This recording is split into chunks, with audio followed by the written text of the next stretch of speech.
Bismillahirrahmanirrahim. Assalamualaikum warahmatullahi wabarakatuh. Alhamdulillahirrabbilalamin. Saya Ila Ritsa, mahasiswi UTM Universitas Trunojoyo Madura, Fakultas Hukum Angkatan 2017 dengan NIM 40. Pada kesempatan kali ini saya akan memenuhi UTS ujian tengah semester mata kuliah hukum peradilan khusus dengan tema KPPU. Oleh karena itu, pertama-tama marilah kita panjatkan puja dan puji syukur kepada Allah Subhanahu wa taala atas nikmat sehat. Untuk membuka pemaparan saya, tidak lupa saya haturkan sholawat kepada Nabi Muhammad SAW yang telah menjadikan petunjuk bagi umat manusia ke jalan yang benar, yakni agama Islam. Semoga lantaran bersolawat itu kita dapat mendapatkan syafaat di hari kiamat nanti. Amin ya rabbal alamin. Dengan tema KPPU yang dimana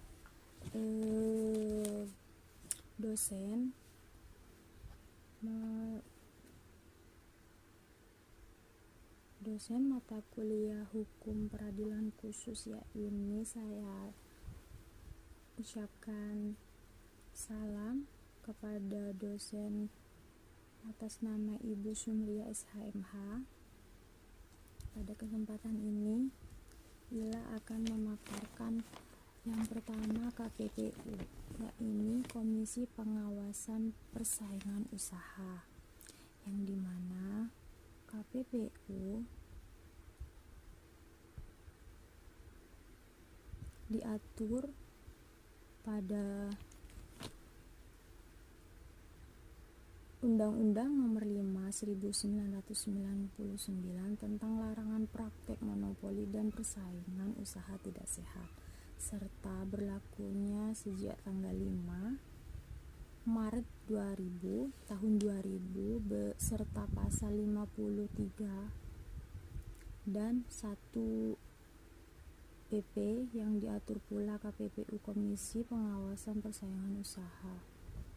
Di sini Ila lebih akan menekankan penjelasan di prosedur beracara di KPPU, Komisi Pengawasan Persaingan Usaha, yang mana prosedur beracara di KPPU diatur lebih lengkap dalam putusan KPPU nomor 5 tahun 2000 tentang tata cara penyampaian laporan dan penanganan dugaan larangan terhadap Undang-Undang Nomor 5 tahun 1999. Lahirnya putusan ini menunjukkan bahwa KPPU juga bisa berperan sebagai slave regulation body yang ketentuannya mengikat warga masyarakat luas, yang mana di sini prosedur untuk kasus KPPU melewati beberapa tahapan yang kurang lebihnya dapat diklasifikasi sebagai berikut. Yang pertama tahap pengumpulan indikasi, dan yang kedua tahap pemeriksaan pendahuluan, dan yang ketiga tahap pemeriksaan lanjutan, dan yang keempat di sini tahap penjatuhan putusan, dan yang kelima tahap eksekusi putusan. Yang dimana di sini suatu kasus dapat bermula dari laporan masyarakat yang biasanya pelaku usaha pesaing yang dirugikan, atau berdasarkan pengamatan dari KPPU sendiri. Jadi selain atas dasar laporan, KPPU dapat memulai suatu kasus atas indikasi sendiri, indikasi pelanggaran Undang-Undang Nomor 5 tahun 1999 itu dituangkan dalam bentuk laporan tertulis berbahasa Indonesia disertai bukti, yakni surat dan dokumen pendukung lainnya. Dan di sini sumber dari laporan, yakni permasalahan, Yang pertama ada bentuk laporan, yang mana bentuk laporan di sini dilengkapi dengan tulisan berbahasa Indonesia. Yang kedua uraian jelas tentang kasus, dan yang ketiga nama, alamat pelapor, dan yang keempat surat atau dokumen pendukung. Dan selanjutnya ditunjukkan ke ketua komisi, disertai bisa melalui KPPU daerah. Dan yang selanjutnya tentang pemberitahuan, yang dimana pemberitahuan di sini tak diberitahu jika sudah lengkap, namun di sini pendahuluan diberitahukan apabila 10 hari untuk KPPU daerah. Di sini lebih ke jangka waktu atau batasan waktu. Dalam 10 hari kerja tak lengkap, maka dokumen yang sudah dilaporkan ke pihak KPPU atau komisi di sini dikembalikan lagi ke pelapor, seperti itu. Dan selanjutnya mengenai kerahasiaan identitas pelapor. Di sini lebih KPPU akan merahasiakan saksi, yakni pelapor, identitas dari pelapor. Dan selanjutnya status pelapor, yang di sini mengenai status pelapor hanya untuk kasus laporan. Yang kedua untuk inisiatif pihak yang dipantau disebut saksi. Dalam kata lain bisa berubah menjadi terlapor. Baik, selanjutnya laporan dan berkasnya dialamatkan kepada ketua KPPU. Oleh ketua, laporan dan berkas tersebut diteruskan kepada sekretariat. Tugas sekretariatlah untuk memeriksa kelengkapannya. Jika sebelum lengkap, laporan itu dalam waktu 10 hari kerja wajib dikembalikan kepada si pelapor melalui surat Direktur Eksekutif Sekretariat KPPU. Nah, jadi di sini pengertian hari kerja adalah Senin sampai Jumat. Pelapor diberi waktu 10 hari sejak pemberitahuan ketidaklengkapan tadi untuk menambahkan apa-apa yang masih kurang dalam laporannya, seperti itu. Apabila dalam jangka waktu 10 hari kerja pelapor tidak dihubungi, diasumsikan laporan sudah lengkap.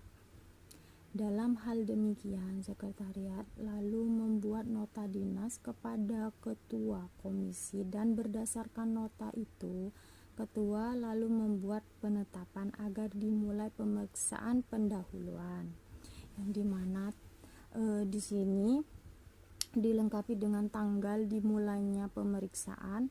Pendahuluan diberitahu kepada pihak pelapor. Pemeriksaan pendahuluan dilakukan oleh tim pemeriksa dalam sidang rapat komisi. Dalam tahap pemeriksaan pendahuluan, KPPU sudah dapat memanggil pihak pelapor dan terlapor untuk diminta keterangan.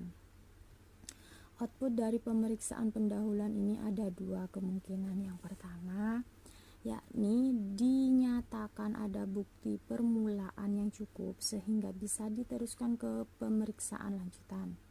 Atau yang kedua, dinyatakan tidak ada bukti permulaan yang cukup hingga masalah dianggap selesai. Lama keseluruhan proses pemeriksaan pendahuluan ini adalah 30 hari kerja terhitung sejak berkas diserah terima dari ketua kepada sidang komisi. Selanjutnya, tahap pemeriksaan lanjutan berlangsung selama 60 hari kerja. Jika diperlukan, jangka waktu ini dapat diperpanjang lagi untuk paling lama 30 hari kerja. Dalam tahap ini, majelis komisi yang ditetapkan oleh ketua KPPU dapat meminta bantuan tim penyelidik atau kelompok kerja Tujuannya agar kualitas penyelidikan dan analisis putusannya dapat lebih terjamin, seperti itu. Dan selanjutnya untuk majelis komisi biasanya 3 sampai dengan 5 orang mempunyai kewenangan yang luas pada tahap ini. Mereka dapat memanggil terlapor, saksi, saksi ahli, dan pihak lain yang dianggap mengetahui kasus tersebut. Semua identitas dan keterangan saat pemeriksaan dicatat dalam berita acara pemeriksaan. Jadi teman-teman, di sini mereka juga dapat pihak KPPU juga dapat meminta diserahkannya dokumen-dokumen tertentu dalam hal ini KPPU akan mengajukan permohonan penetapan eksekusi kepada pengadilan negeri. Jika pihak terlapor tetap tidak bersedia menjalankan eksekusi, KPPU dapat menyerahkan putusan komisi tersebut kepada penyidik atau Polri, kita dapat menyebutnya sebagai Polri, untuk dilakukan penyelidikan sesuai dengan ketentuan hukum, yang dimana di sini hukum pidana yang berlaku. Seperti dinyatakan di atas, seperti dinyatakan yang saya sampaikan barusan, dalam waktu 14 hari sejak pemberitahuan putusan, pihak terlapor juga berhak mengajukan keberatan atas putusan itu ke pengadilan negeri. Menurut pasal 45 Undang-Undang Nomor 5 Tahun 1999, pengadilan negeri harus memeriksa keberatan pelaku usaha dalam waktu 14 hari sejak diterimanya permohonan. Sejak diterimanya permohonan itu, putusannya sendiri sudah harus keluar dalam waktu 4 atau 30 hari sejak dimulainya pemeriksaan keberatan. Proses yang serba cepat. Mungkin Ila bisa katakan proses ini cepat, sangat cepat, serba cepat. Melalui proses cepat dalam praktek justru menimbulkan masalah. Salah satunya terkait dengan tata cara pemanggilan. Masalah salah satunya yakni tata cara pemanggilan, khususnya jika para pihak berdomisili di luar negeri. Lalu Hukum Acara Perdata HIR menyatakan pemanggilan demikian dilakukan melalui Departemen Luar Negeri, dan ini bisa memakan waktu 3 bulan. Wow, lama sekali. Tidak sesuai dengan pemaparan Ila sebelumnya yang mana serba cepat. Lalu di sini dilanjutkan dengan pemohonan keberatan diajukannya di pengadilan negeri tempat domisili pemohon. Dalam hal ini keberatan diajukan oleh atau lebih dari satu pelaku usaha yang berbeda domisilinya. Maka KPPU dapat mengajukan permohonan tertulis kepada Mahkamah Agung untuk menunjuk pengadilan negeri mana yang akan memeriksa kebenaran itu. Permohonan KPPU ini permohonan KPPU ini ditembuskan juga ke semua pengadilan yang dilimpahkan upaya keberatan itu, sehingga mereka semua harus menghentikan pemeriksaan kasus itu terlebih dahulu sampai pada waktu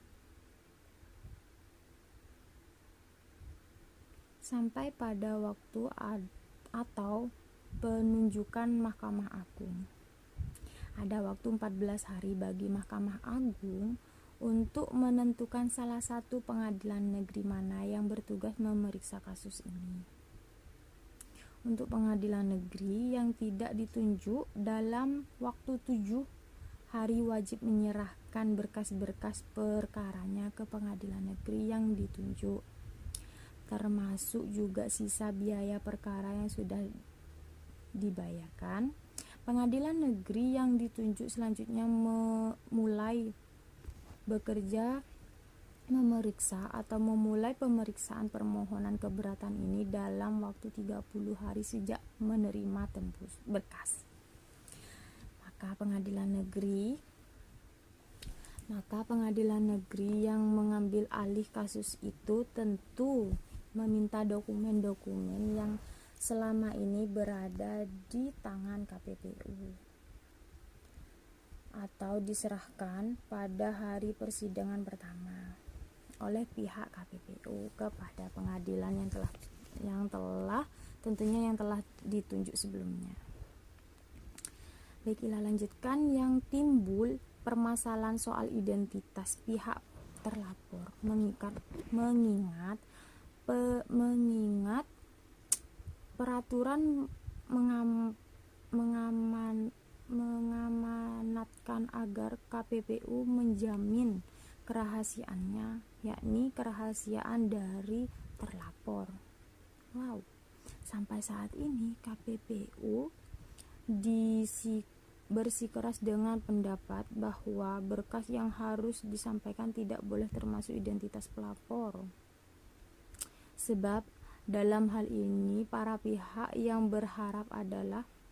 berhadapan adalah KPPU sendiri dengan pelaku usaha pemohon keberatan.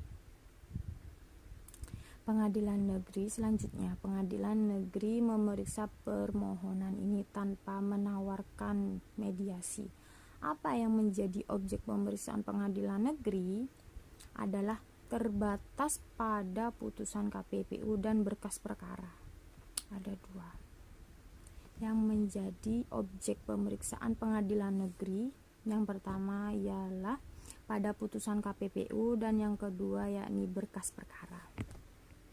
Ini berarti pengadilan negeri tidak lagi wajib menghadirkan bukti-bukti baru di luar yang sudah diputuskan atau termuat dalam berkas yang diserahkan oleh pihak KPPU.